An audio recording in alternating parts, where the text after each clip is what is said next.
사람 관리 이렇게 되어 있습니다. 공무원이라는 것이죠. 직책이 아주 있었던, 오늘날로 말하면 공직에 있는 그런 사람이면서 부자였던 사람인데요. 자, 어떤 사람이 예수님께 와서 이르되 선생님이여 내가 무슨 선한 일을 하여야 구원, 영생을 얻으리이까.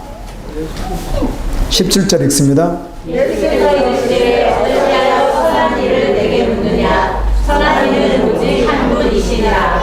내가 생명에 들어가려면 계명들을 지키라. 네가 구원받으려면, 천국에 가려면, 영원한 생명을 얻으려면 계명을 지키라. 이르되 어느 계명이오니까. 예수께서 이르시되 살인하지 말라, 간음하지 말라, 도둑질하지 말라, 거짓 증언하지 말라. 내 부모를 존경하라. 내 이웃을 내 자신과 같이 사랑하라 하신 것이니라. 자, 이 말씀을 보게 되면 예수님께서 계명이라고 말씀하시면서 십계명을 말씀합니다. 십계명은 말 그대로 10가지 계명으로 되어 있는데요. 1계명부터 4계명까지는 하나님에 대한 내용이고 5계명부터 10계명까지는 사람에 대한 것입니다. 지켜야 될 것인데 지금 오늘 말씀 보면 5계명부터 10계명까지 나와 있습니다. 자, 5계명은 부모를 공경하라, 6계명은 살인하지 말라, 7계명이 도둑질하지 마라, 8계명이 거짓하지 말라, 또 남의 것을 탐내지 말라, 10계명 이렇게 나가잖아요. 이렇게 말씀하시는 것인데 이 말인즉 무슨 뜻이겠어요? 너가 하나님을 믿는다는 것이지, 자, 하나님 보이지 않지, 너 하나님을 섬긴다고 1계명부터 4계명을 지킨다는 것이지, 나에는 다른 신을 내게 두지 말라. 그리고 너는 우상을 만들지 말라. 어떤 것도 경배하지 말라. 그리고 안식일을 거룩하게 지켜라. 이런 말씀들을 너희들이 지킨다는 것이지, 보이지 않는 하나님을 믿는다는 것이지, 그럼 보이는 건 하고 있니? 이렇게 묻는 거예요. 보이지 않는 하나님을 믿는다고 추여져야 하는데 너 정작은 지금 이 6가지를 행하고 있느냐. 제가 6가지를 묵상하는 가운데요, 살인하지 말라. 저는 사람을 죽여본 적은 없습니다. 그런데 예수님은 이렇게 말씀을 하신 적이 있죠. 예수님은 남을 어떻게 해요? 죽을 만큼 미워한다든지 이것도 이미 살인했느니라 이렇게 말씀하시더라고요. 그러나 저는 어떻든 직접 살인해 본 경험은 없습니다. 여러분 어떠십니까? 두 번째, 간음하지 말라. 간음은 아무도 성인이 된 후에 간음에서 자유로운 사람은 없습니다. 간음에서 자유롭진 않는데 예수님은 또 이렇게까지 말씀하죠. 마음으로 짓는 죄도 음란을 품어도 간음이라 이렇게 말씀하더라고요. 도둑질 하지 말라. 도둑질이요. 여러분 도둑질 한 번도 안 해보셨습니까? 하나님의 것도 다 도둑질인데요. 도둑질이요. 도둑질도 자유롭지 않습니다. 거짓말이요. 여러분 거짓말을 평생 한 번도 안 해보셨습니까? 지금은 안 하고 계십니까? 이런 문제들. 내 부모를 공경하라고 했는데 얼마나 공경하고 계십니까? 내 이웃을 내 몸처럼 사랑하라고요? 내 생명처럼요? 그래서 성경은 이렇게 말하죠. 경건에 대해서 말을 할 때, 거룩과 특별히 경건에 대해서 말할 때 야고보서 1장 같은 경우는 이렇게 말합니다. 경건한 자가 누구인가? 예수 믿는다는 사람인데 첫 번째, 고아와 과부를, 고아들, 어려운 가운데 있는 자들을 실제로 물질을 가지고 어떻게 하라는 거죠? 실제로 도와주라는 겁니다. 정말 전심으로 도와주라는 것입니다. 내 몸을 내가 아끼듯이 정말 도와주라는 것입니다. 우리가 이런 말들을 듣다가 보면 우리가 입고 있는 외투가 아주 비싼 옷인데 뭐 예를 든다면 뭐 여러분들 그런 뭐 값비싼 옷은 입고 있지 않겠지만 경우에 따라 1억짜리 입고 있을 수도 있고요. 5천만 원짜리 입고 있을 수도 있잖아요. 입고 있는데 정말 가난한 자가 정말 추워서 얼어 죽게 생긴 자를 봤을 때 그 안에 있는 다른 것을 벗어줄 수도 있겠지만 무엇도 벗어줄 수도 있는 것이죠. 그것도 벗어줄 수 있다는 것을 우리가 많은 사람들이 어떤 간증이나 이런 내용들을 통해서 들어본 경험이 있을 것입니다. 실제로 믿는 자는 그게 가능하다는 것이죠. 내 몸과 같이 사랑한다는 거. 아멘. 그래서 경건이 무엇인가? 그렇게 어려움 속에 있는 사람을 실제로 도와준다는 것입니다. 물질로. 그리고 또 한 가지는 세속에 물들지 않는 것. 이것이 믿는 자의 경건이다 이렇게 말했습니다. 너 이걸 지키느냐고 묻는 것입니다. 여러분 어떠십니까? 이건 다 모셔도 믿으면 구원받습니까? 그렇지 않습니다. 지켰느냐 이렇게 묻는 거죠. 내 이웃에게 이걸 지켰느냐 이렇게 묻는 것입니다. 여러분 지키고 계십니까 혹시? 이렇게 묻는 거예요. 믿는 자는 실제로 이렇다는 것입니다. 다 무시한다는 말이 아닙니다. 덮어놓고 이런 건 율법이고요. 이건 계명이잖아요. 그래서 우리는 믿으면 되죠. 이렇게 혹시 말씀을 듣고 있다면 잘못 듣고 있는 것입니다. 아멘. 그런데 놀랍게도 이분이 지켰다고 말을 해요. 저 지켰습니다. 아직도 부족한 것이 있습니까? 영생 얻는데 이 정도 지켰는데 부족한 것이 있습니까? 예수님은 오늘 마태복음에서는 이렇게 말하지만 마가복음, 누가복음의 같은 내용에 보게 되면 예수님은 그를 지극히 사랑했다고 그래요. 요한복음 3장 16절과 같이 사랑할 수 없는, 사랑 정말 할 수 없는 존재된 그를 하나님은 사랑했다고 하듯이 예수님은 이 사람을 정말 사랑했답니다. 여기 보니까 청년이라는 표현을 쓴 걸 보니까 청년이라고 쓸 때 보통 나이에 따라 다르겠지만 30세 이상 50대까지도 이렇게 부를 수 있는 나이인데 아마 어쩌면 이 사람이 30대 아닌가 싶은 거죠. 청년이라고 불렀으니까. 부자이면서 공직에 있으면서 청년이라고 불렀어요. 장래가 촉망되는 정말 남부러울 것이 없는 그런 사람입니다. 그런데 율법을 지켰다. 계명을 지켰다고 말합니다. 예수님 저 다 지켰는데요.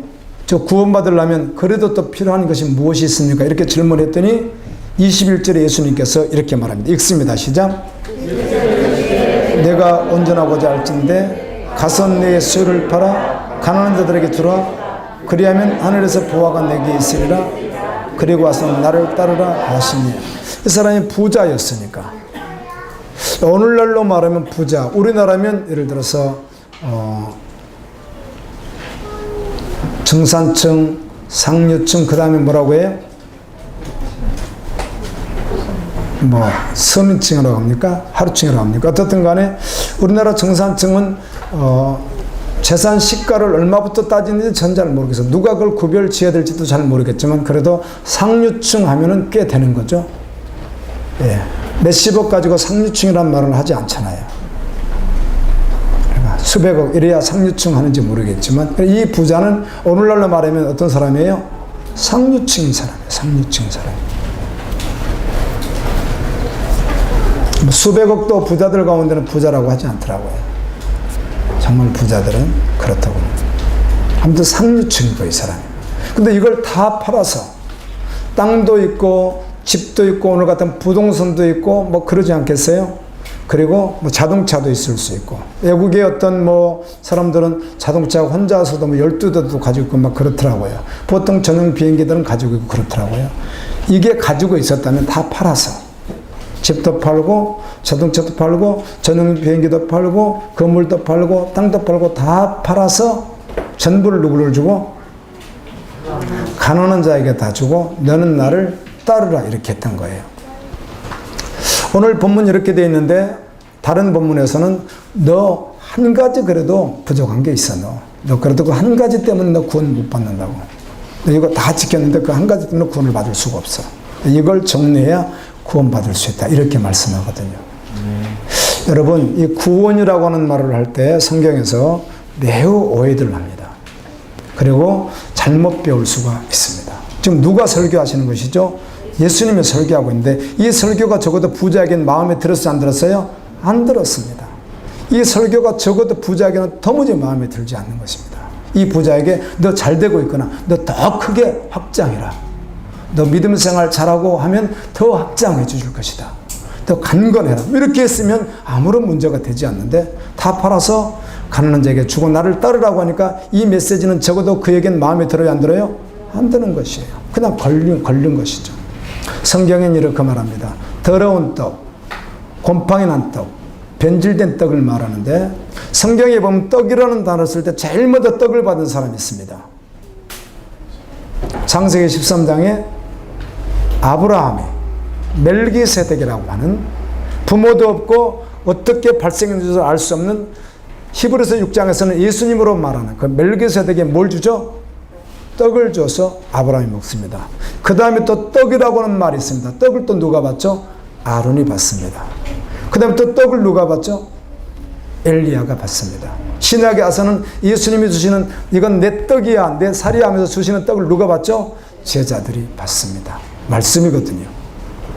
그런데 성경엔 이렇게 생명의 떡이 있는 반면에 더러운 떡, 변질된 떡, 곰팡이난 떡이 있다는 것입니다. 이런 떡들이 한국교회 강단에서 오늘 또 무지하게 막 선포되기 때문에 이걸 먹으면 결국은 죽습니다. 자, 여러분, 예수님의 설교는 적어도 여기 오늘 영생 얻고 싶었던 아주 종교생활을 매우 열심히 했던 이 사람에겐 받을 수 없는 말씀이었습니다. 다 좋은데, 그 말씀은 마음에 들지 않습니다. 이렇게 된 것이에요. 그러면 마태복음 19장에서 말하는 영생 구원받는 길이 따로 있고, 노마서에 따로 있고, 마태복음 10장에는 따로 있고 그런가요? 아니면 이 말씀이 다 똑같은 것인가요? 네, 맞습니다.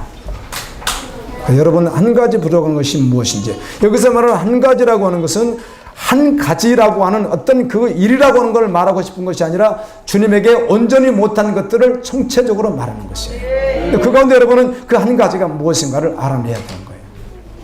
착각하시면 안 되는 거예요. 그 구원 말고 마태복음 19장에서 말하는 영생 말고 또 다른 영생이 있지 않습니까? 이러면 안 된다는 것입니다. 이건 전부니까. 할렐루야. 자, 그래서 구원에 대한 구절들, 여러분들이 아주 쉽게 알고 있는 구절을 제가 한번 읽어볼게요. 이런 구절이 있습니다. 요한복음 3장 16절입니다. 하나님의 세상을 이처럼 사랑하사 독생자를 주셨으니 이는 그를 믿는 자마다 멸망하지 않고 영생을 얻게 하려 하심이라. 이렇게 되어 있고요. 사도행전 2장 21절에는 누구든지 주의 이름을 부르면 구원을 받으리라. 누구든지 주여 주여 하면 어떻게 한다? 구원을 받으리라. 이런 구절이 있고요. 사도행전 16장 31절에 이르되 주 예수를 믿으라. 그리하면 너와 내 집이 구원을 얻으리라. 참 좋죠. 다른 설명이 없으니까. 하나님의 세상을 사랑했는데 예수 믿으면 영생 얻는다. 누구든지 주의 이름을 부르면 구원을 얻는다. 누구든지 예수 이름 믿으면 구원 얻는다. 너무 좋지 않습니까? 다른 설명이 없으니까. 로마서 10장 9절 10절은 이렇게 되어 있습니다. 내가 만일 너 입으로 예수를 주로, 예수님은 주인입니다, 예수님은 구주입니다, 나의 구원자입니다 시인하며 또 하나님께서 그를 죽은 자 가운데서 다시 살리신 것, 예수님의 부활을 네 마음에 믿으면 구원받는다. 10장 10절은 사람이 마음으로 믿어 의에 이르고 입으로 시인하여 구원한다. 입으로 시인해라. 그럼 구원받는다. 로마서 10장 13절은 누구든지 주의 이름을 부르는 자는 구원을 받으리라. 자, 얼마나 쉽습니까? 또 말씀이고요. 그런데 고린도전서 15장 2절은 이렇게 기록되어 있습니다. 너희가 만일 내가 전한 그 말을 굳게 헛되이 하지 않고 굳게 지키며 헛되이 믿지 않았으면 구원을 받으리라. 마태복음 7장 21절에 예수님은 나더러 주여 주여 하는 자마다 다 천국에 들어갈 것이 아니요. 자, 입으로 신하고 마음으로 믿어야 아무리 한다고 천국에 가는 것이 아니라 하늘에 계신 네 아버지의 뜻대로 행하는 자라야 가리라. 마태복음 10장 22절에 또 너희가 내 이름으로 말미암아 모든 사람에게 미움을 받을 것이나 끝까지 믿음을 견디는 자가 구원을 얻으리라. 자, 성경은 그래서 아선 인수격으로 자기 필요한 대로 한 절씩 뽑아가지고 구원 이렇게 말하면 어때요? 다 틀린다는 것입니다. 이런 수많은 말씀들 가운데 오늘 마태복음 19장은 전부 함께 말하고 있는 것이지 띄어서 말하는 것이 아니라는 것이죠. 아멘. 아멘. 그러면 구원받게 하여 이 부자는 뭘 했어야 되는 거죠? 전용 비행기, 전용 비행기도 싼 것은 350억, 좀 비싼 것은 800억 막 그렇더라고요. 더 비싼 건 많겠죠. 몇 조짜리도 있고 그러겠죠. 그런데 이렇게 보통 부자들이 가지고 있는 비행기 받으면 좀 싼 거, 이게 한 350억 정도 되더라고요. 전용 비행기가. 좀 비싼 것은 또 800억짜리도 있고 또 비싼 것도 있고 막 그렇더라고요. 몇 천억짜리도 있고. 거기다가 자동차 수억 대짜리 10대면 얼마예요? 그것만 해도 거의 100억대 나가죠. 거기다 건물이 있죠. 자기 집이 있죠. 이걸 다 팔아서 가난한 자에게 다 주고 재료를 만들고 따로 하는 것입니다. 예수님. 이 말씀은 마음에 들지 않았던 것이죠. 다른 말씀은 좋겠는데 그 말씀은 받지 못하겠습니다.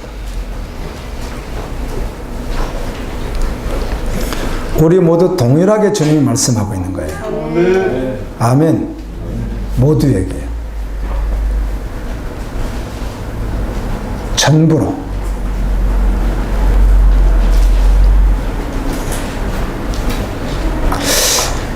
여러분, 예수님이 하신 말씀인데요. 진리인데요. 영원한 생명인데요. 여러분, 정말 오늘 천국에 보내준다 하면, 주님이 말씀하면 여러분 우리 다 해야 되잖아요. 아니, 천국 간다고 하는데 주님이 하라는 걸 안 하겠다는 사람이 누가 있겠습니까? 그런데 믿지 않은 것이죠. 믿는다고 입으로 고백하고 간음도 하지 않고 도둑질도 하지 않고 부모도 저를 섬기고 내 이웃과 같이 이웃들도 저를 섬기고 다 해왔지만 실제로는 믿었어요, 안 믿었어요? 실제로는 안 믿는데 믿는다고 계속 착각하고 있는 거예요. 계속 착각하고 있는 거예요. 나는 믿는 사람이야 믿는 계속 착각하고 있는 거예요.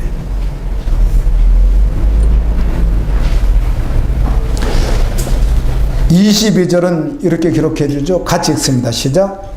그 청년이 재물이 많으므로 이 말씀을 듣고 근심하며 가니라. 돈이 많은데 그걸 팔고 오라고 하니까 근심이 된 거죠. 그래서 그냥 가버린 거예요.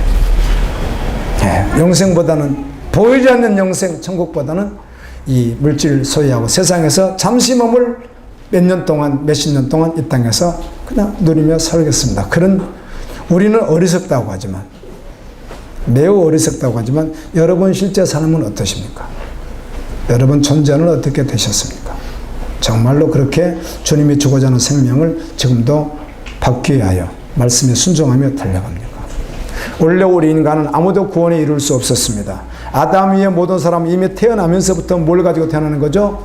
죄인으로 태어나서 죄인으로 살다가 상황과 조건이 이르면 죄를 조금 더 짓기도 하고 덜 짓기도 하고.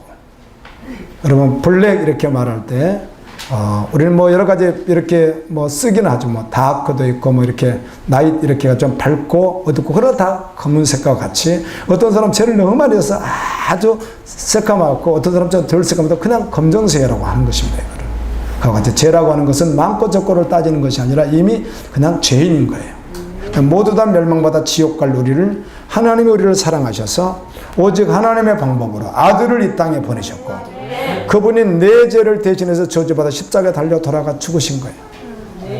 그걸 믿음으로 말미암아 구원받는 거예요. 근데 그 믿음으로 구원받는 그것이 전부라는 것이죠. 그래서 다 팔으면 다 팔고 따르면 따르고 가자면 가고 그러는 거예요. 로이드 존스 목사님이 참 유명하신 분인데 십자가라는 책을 써서 그걸 이제 제가 학교 다닐 때 필독서로 읽으라고 어떤 분이 교수가 추천을 해줬었어요. 근데 그건 다른 게 아니라 갈라디아서 5장에 있는 말씀인데 그 말씀 한 구절을 가지고 6장 14절 그 한 구절을 가지고 그냥 한 권 내내 그냥 설교한 설교 내용이에요. 설교 내용. 그런데 처음부터 십자가만 말해요. 복음만 말해요. 제가 그 메모해 놓은 게 있는데 보다가 눈물도 떨어뜨리고 막 그랬었어요. 그걸 보다가. 그다음 십자가만 말하니까 계속 그 설교를 66권을 가지고 그 본문을 십자가 설교를 계속 하시더라고요. 한 권 내내. 그 설교한 내용을 그냥 쓴 거니까. 근데 그분이 원래는 왕실, 그 왕의 주치의사였는데 명예와 권력과 모든 것을 다 소유하고 있었는데 하나님의 부름을 받아서 하루아침에 전부를 내려놓고 목회자가 되셔서 마지막까지 헌신하면서 그렇게 살아가셨는데, 마지막 세상을 떠날 때까지 그분이 남긴 글 가운데 하나가 이제 좀 유명한 글인데요. 나를 천국 가는데 방해하지 말라, 이렇게 써놨어요. 그 어떤 것도 나를 방해하지 말라, 이런 분도 계시죠. 믿음의 사람들이 귀해요. 몇 년 전에 우리 교회에 6개월 동안 훈련받고 또 하면서 이제 아울리치 상황에서 우리 교회에서 일주일 계신 몇 분이 오셨었는데요. 그분들 가운데 한 분은 이제 30대신데 40대 초였던 것 같아요. 보니 그런 분인데 남자분인데 애가 벌써 3명 있더라고요. 계속 이렇게 줄줄이 낳으셨나 보죠. 그리고 아내가 이제 임신한 상태였는데 그 6개월 기간에 이제 얘가 출산일이 겹쳐 있는 거죠. 근데 이분들 6개월 훈련받을 때 핸드폰 주지 않거든요. 연락을 할 수 없습니다. 부모가 돌아가셔도 연락을 받지도 않지만 가지도 못합니다. 그 기간에 좀 독특해요. 그렇게.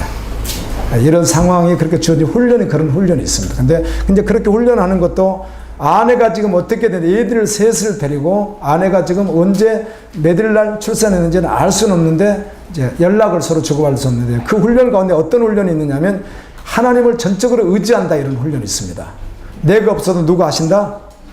하나님은 살아계시다. 이걸 이제 또 훈련하는 기간이에요. 그 기간이. 그러다 보니까 그런 것도 이기기에 이제 믿음 없는 분들 생각에는 뭐 그럴 수 있어 막 이렇게 할 수 있죠. 이게 뭐야 뭐. 이거 사람이 살아가는데 그렇게 꼭 그렇게 해야 되는가 뭐 이럴 수 있는데 그 6개월 동안 특별히 뭘 하라는 거 하나님 살아계시다는 걸 정말 한번 믿고 신뢰하고 그분이 일하실 것을 기대하라는 것이죠.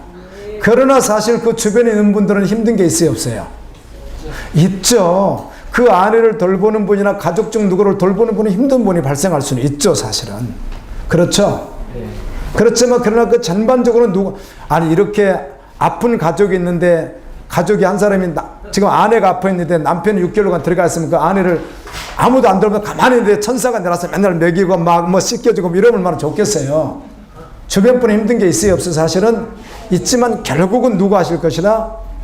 하나님은 하실 거예요. 이걸 이제 신뢰하는 그런 훈련받는 기간이거든요. 그렇게 하시는 분들 식사를 6개월 동안 식단이 있는데요. 미식은 어쩌다 한 번 있대요. 맛있는 음식 말이에요. 간혹이건 그 외에는 수식이 뭐죠? 물 마시는 시간. 금식, 국수 이렇게 해가지고 식단이 부실하다는 거죠. 6개월간 훈련 기간에 식단 자체가 부실하다. 그때 우리 교회 왔을 때는 한 번은 영양철저였고요. 지금도 잊어버릴 수 없습니다. 이름이 유기성이라는 분인데 그분도 목사님이에요. 키는 크시고 날씬하신 분이었는데 오셨는데 바짝 말라가지고 영양실조라고 그래야 권인이에요. 6개월간 너무 못 먹어가지고. 그리고 한 분 여자분은 권사님이신데 부산에 오셨었는데 눈이 잘 침하대요. 그냥 너무 못 먹어서 그렇다고 하더라고요. 그 훈련 기간이었으니까 그런 거예요. 특별히 바울 사도가 걸어갔던 것과 같이 아멘. 주님이 십자가를 걸었던 것 같이 그 기간에 일부러 그 훈련 기간이니까 그러는 거예요. 여러분 오해하지 마세요. 그 기간만큼은 오직 주님만 의지하고 거기 이제 28살 자매가 외국에서도 공부하고 3개국 하더라고. 일본어, 영어, 한국어 그럼 3개국가 되잖아요. 그 자매인데 6개월간 하면서는 이제 미용실을 6개월간 가지 않습니다.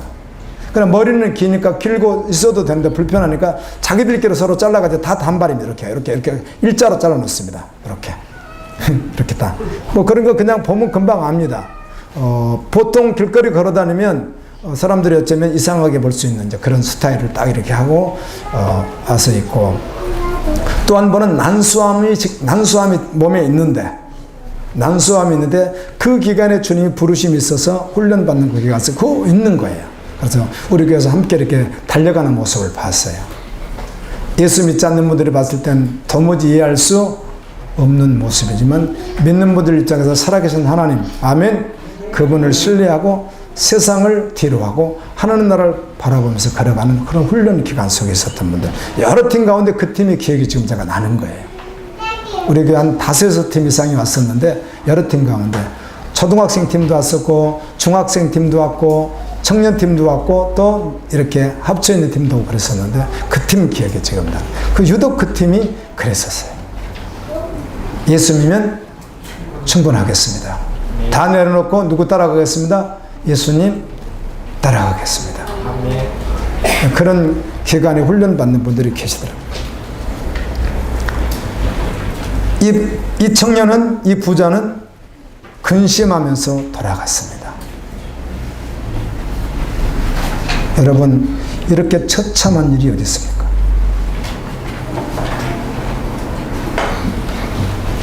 저 같으면 오해하지 마십시오. 전용 비행기 팔고 외제차 12대 다 팔고 건물 다 팔고 900억대 사택 팔고 땅 팔고 다 팔아버릴 것 같은데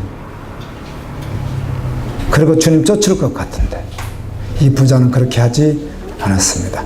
결국은 믿는다고 교회 안에 평생 있었는데 3대 4대째 계속 교회를 다녔는데 실제로는 예수를 믿었어요? 안 믿었어요? 안 믿었다는 것입니다.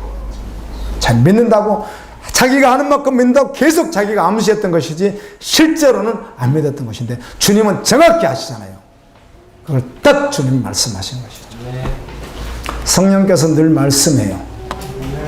그 말씀할 때 순종하십시오. 그때마다 너덜너덜한 것 정리하시고요. 단순화시키고 오직 예수 그리스도. 사람들이 태어나서 죽을 때까지 이 세상에서 살아가는 모습은 각각 다릅니다. 어려서 죽기도 하고 노인이 돼서 죽기도 하지만 각각 다르잖아요. 죽을 때까지 어떤 사람은 많이 가진 자로 살아가는 사람도 있습니다. 누가복음 16장의 부자와 같이 말이에요.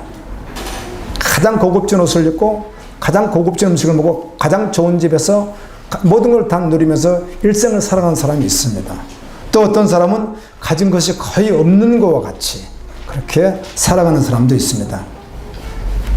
그래서 어떤 사람들은 사람들과 함께 사는 것을 포기하고 좋아서 많고 좋아서 나는 혼자 요즘에 자연인지 해가지고 사는 거 그거 좋아서 하는 거 그런 거 말고요. 좀 좋게 짓고 그런 거 말고 정말 없어서 아무것도 없어서 산속에서 그냥 굴 파놓고 살듯이 그런 분들도 계시고요. 어떤 사람 자기가 좋아서 세상 사람들 싫다 그래가지고 난 혼자 산속에 가서 자연으로 살래가지고 그런 사람들도 있고 그렇게 자기들이 선택해서 사는 사람이 있습니다. 어떤 사람은 평생을 농촌에서 살아가기도 하죠.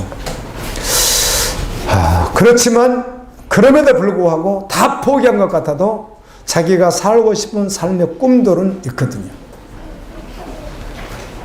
사람들이 행복이 돈에 있는가 가진 것에 있는가 소박하게 사는 것도 행복이지 실제로 그렇게 살아가는 사람도 있습니다.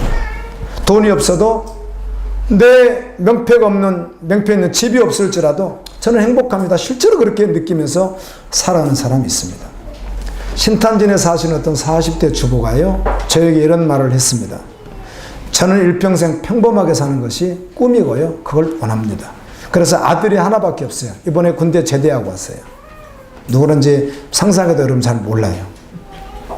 하시는 이야기야. 우리 아들도 평생 평범하게 사는 걸 저는 원하지 이렇게 좀 이치 있고 이런 건 별로 저는 원하지 않습니다. 좀 독특하시죠?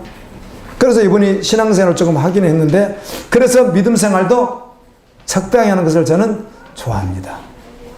너무 열심히 빠지는 것도 싫고요. 열심히 하는 것도 싫습니다. 이렇게 했어요.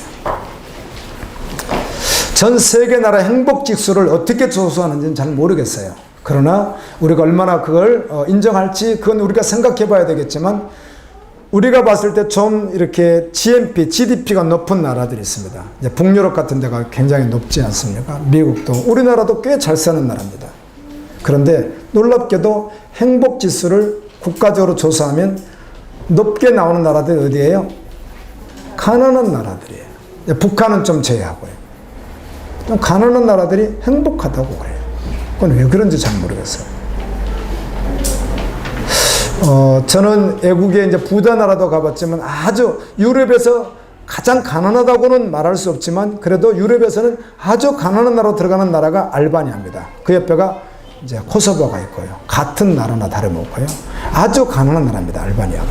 근데 가봤는데 정말 남자들이요 겨울에 빈둥빈둥 놀아요. 할 일 없어가지고. 우리 같으면 이제 윷놀이 하고요. 우리가 그냥 뭘 할 것 같은데 땅도 이렇게 있는데 빈둥빈둥 그냥 놀더라고요. 가난한 나라.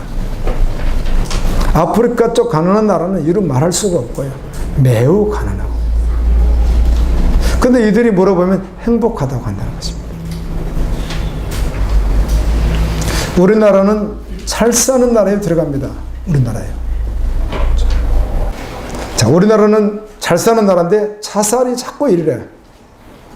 왜 이러는지 잘 모르겠어요. 그리고 자살을 많이 한다고 하네요. 우리나라 사람들이. 이 세상은 약 한 240여 개국이 있다고 해요. 우리나라에도 도시, 섬, 농촌, 산골이 있듯이 외국에도 대부분 다 있지 않습니까? 그리고 각각 이렇게 흩어져서 살아가게 됩니다. 원해서 살기도 하고 어떤 경우는 살았으니까 살기도 하고 원치 않아서 살기도 합니다. 사실 이 세상 나라는 살아가는 장소가 굉장히 많습니다. 우리나라만 해도 많고요. 그런데 내세 영원한 나라는 딱 두 나라밖에 없어요. 장소도 굳이 말한다고 하면은 색깔이 딱 두 가지밖에 없단 말이에요. 하나는 지옥이고 하나는 천국이고요. 그 외에는 선택할 게 없는 거예요. 중간도 존재하지 않습니다. 저는 평범하게 살래 이럴 수 없는 거예요. 내세에서는 서로 오고 가고도 할 수가 없어요. 여러분 이 땅에서는 여기 살다가 다른 데 마을에 가서 살아야지 하면 뭐 어떻게 해서 준비해서 갈 수도 있지 않습니까? 내세는 그런 곳이 아니에요. 가면 끝이에요. 특별히 지옥은 끝이에요. 가면. 천국은 광대하겠죠.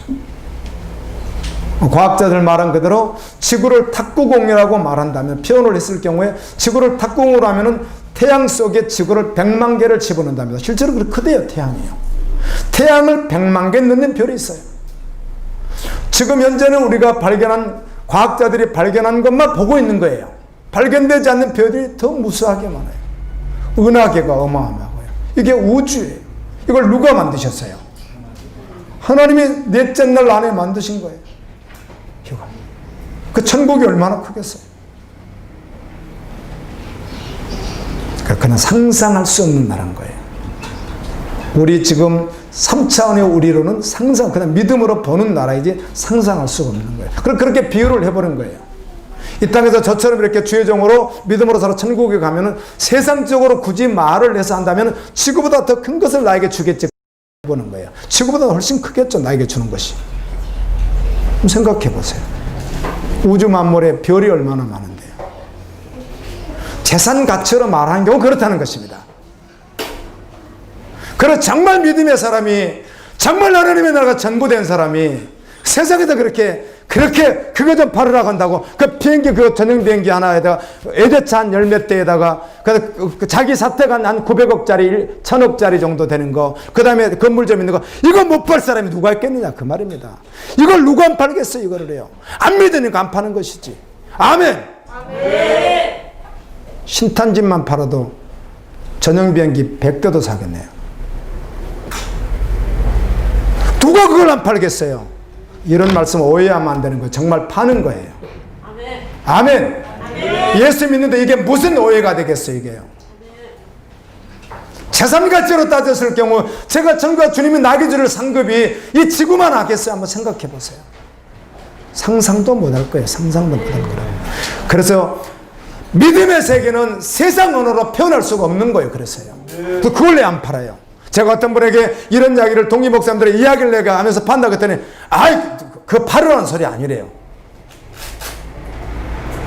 그리고 이상하게 물타버리더라고요. 여기다가 오늘 말씀 전하면서 내가 여러분에게 물타버리면 여러분 듣기가 얼마나 좋겠어요.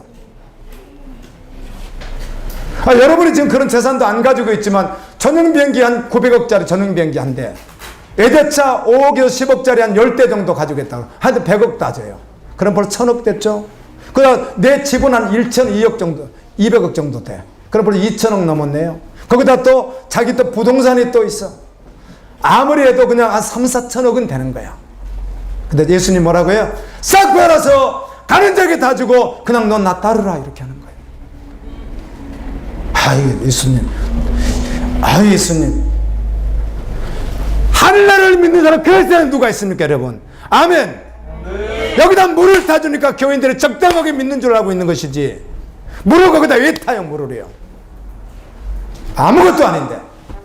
부자가 팔아서 가는 자에 주는 게 아무것도 아닌데요. 할렐루야.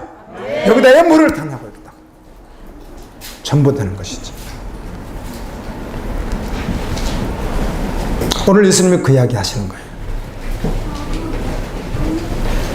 그리고 나서 예수님이 이렇게 말합니다. 23절 읽습니다. 시작.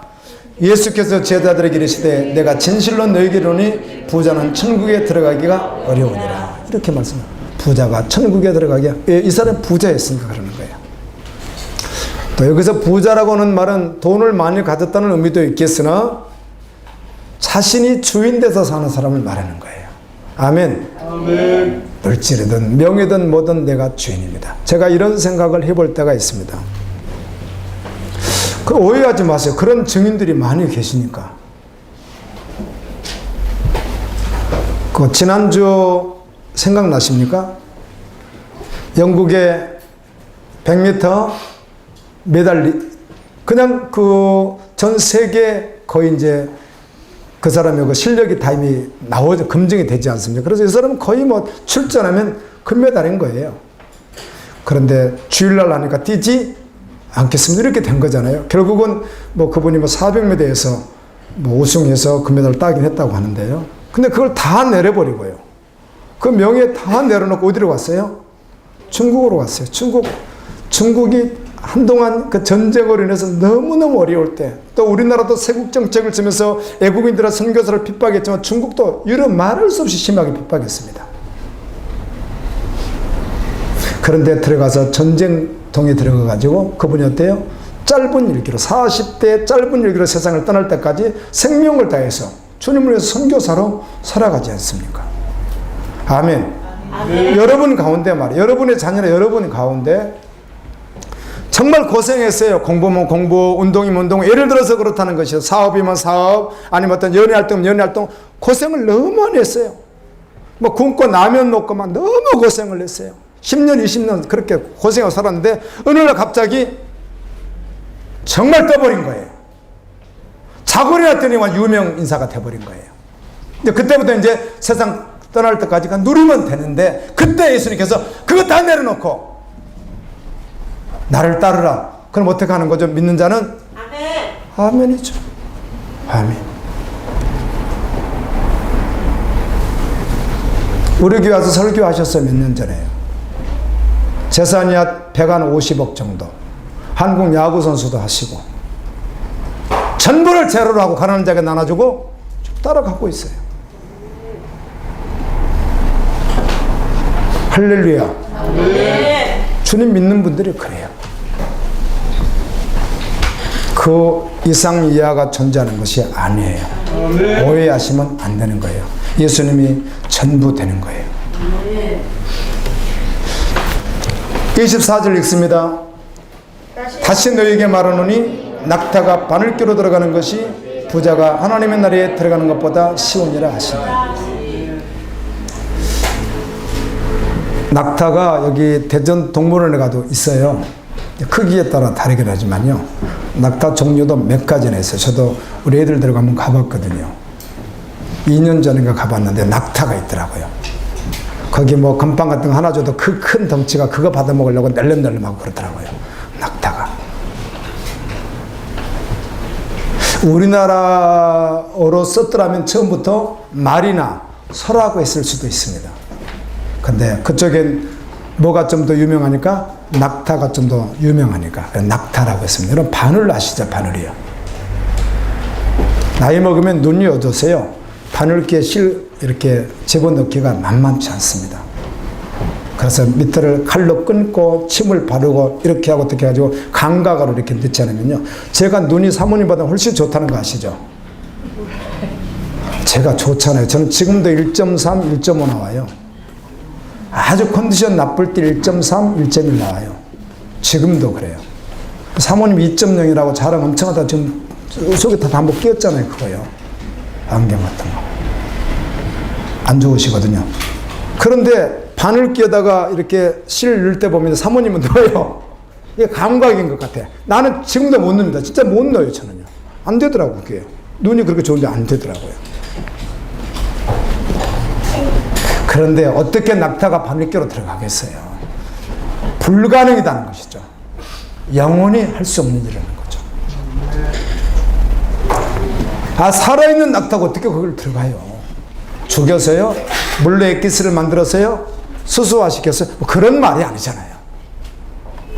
살아있는 채로 바늘귀로 낙타가 어떻게 들어가느냐고요? 못 들어간다는 거예요. 이와 같이 구원받을 수가 없다는 것이죠. 제자들이 놀라죠. 한번 읽습니다. 25절 시작.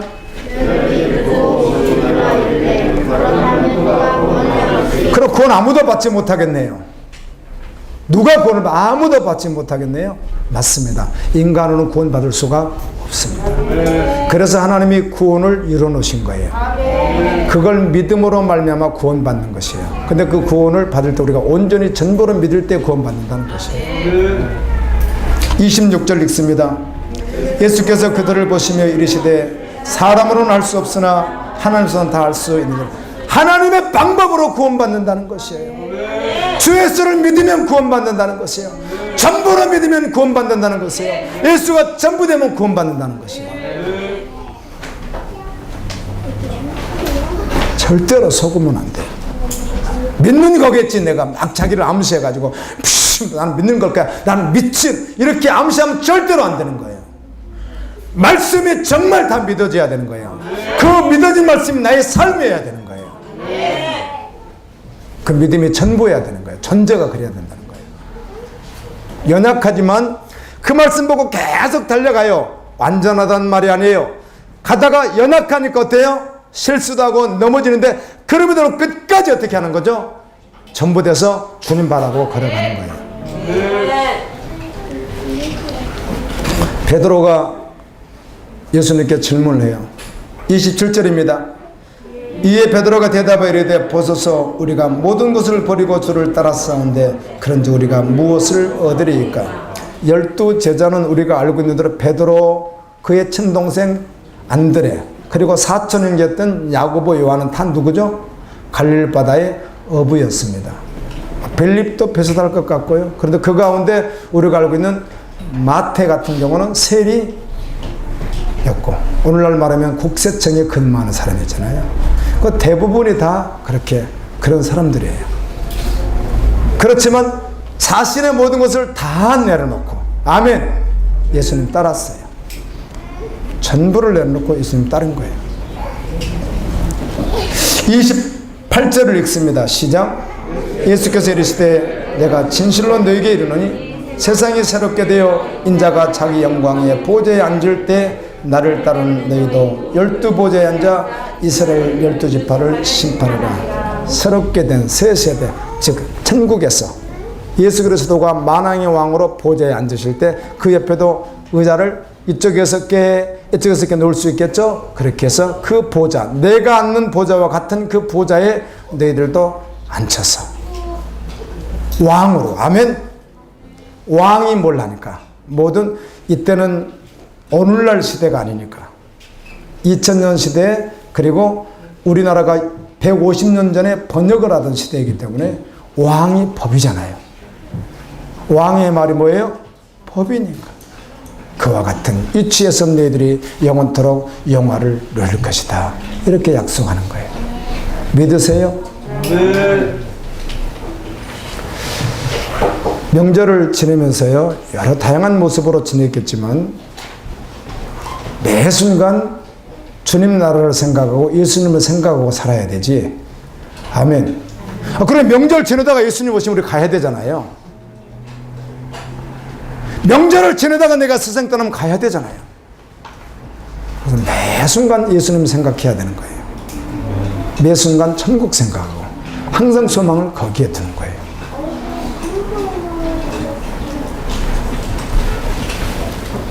(29절을) 읽습니다. 시작. 또 내 이름을 위하여 집이나 형제나 자매나 부모나 자식이나 전토를 벌인 자마다 여러 배를 받고 또 영생을 상속하리라. 예수님 때문에 예수님을 믿고 따라가는데 집을, 그러면 자기의 모든 재산 전부를 마르는 거예요. 그것도 내려놓고 형제 자매도 앞세우지 않고 주님보다 더, 부모까지도 자식까지도 주님보다 더 앞세우지 않고, 할렐루야. 전부돼서 따르는 자는 여러 배를 받고 영생을 얻으리라. 이렇게 약속하는 것입니다. 마지막으로 30절을 읽습니다. 시작. 그러나 먼저 된 자로서 나중 되고 나중 되로서 이 말씀은 먼저 됐다고 하는 말은 믿는다고 자기 암시, 실제로는 아닌데 저는 믿습니다, 저는 믿습니다, 믿습니다 하고 착각하는 사람들, 이들은 구원받지 못하지만 나는 철저하게 주님 앞에서 죄인임을 깨닫고, 아멘, 회개하고 돌이켜 전심이 되어 주님을 따르는 그는 구원을 받으리라. 이 말씀을 붙들고 믿음으로 달려갈 수 있기를 예수님의 이름으로 축원합니다. 다 같이 주신 말씀 기억하며, 주여, 어려운 것이 아닙니다. 말씀을 지키는 게 어려운 게 아닙니다, 여러분. 어려운 것이 아니라 믿느냐 믿지 않느냐인 것이고, 정말 예수님의 이 설교를 정말 믿느냐는 것입니다. 천사가 창세기 19장에 천사가 설교하는데 6명이 듣고 있는데 그 6명이 듣고 있는 가운데 2명은 농담이라고 듣고 앉아있는 거예요. 농담이라고. 4명이 듣긴 들었는데 천사가 뒤를 돌아보면 절대 안 된다고, 미련을 갖지 말라고, 세상의 미련 갖지 말고 하늘나라를 위해서 정말 믿음으로 달려가라고 말씀하는데, 그 미련을 가졌던 노새처는 소금기둥이 돼버리는